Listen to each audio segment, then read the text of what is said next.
Nzuri sana. Jina hakimu au jaji ni jina la Mungu mwenyewe. Biblia inasema kwamba msingi wa kiti cha enzi ni haki na hukumu. Maandiko yanasema hivyo. Msingi wa kiti cha enzi cha Mungu ni haki na hukumu.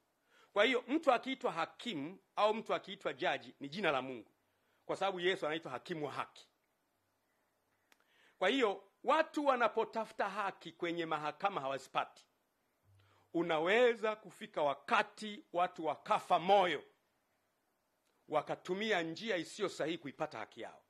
Nitoe mfano. Kwa mfano, unamwona mheshimiwa kwa mfano Ruhaga Mpina, mgombea wa chama chake ACT. Tangu alipoanza kugombea akatolewa, amehangaika mahakamani mpaka muda wa kampeni umeisha. Yaani muda wa kampeni umeisha, bado anatafuta haki. Hebu jaribu kuimagine, anatafuta haki tu na yeye awepo kwenye ballot paper apigiwe kula, mpaka muda wa kampeni siku 60 zimeisha. Juzi nimemwona yuko mahakamani anatafuta haki. Muda umeisha, anatafuta haki.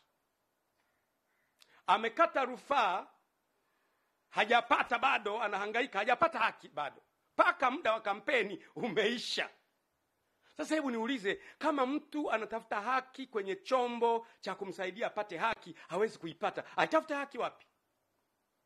Na waomba sana, ni muhimu sana kuwaza hayo. Wakati mwingine unaona huruma sana. Lakini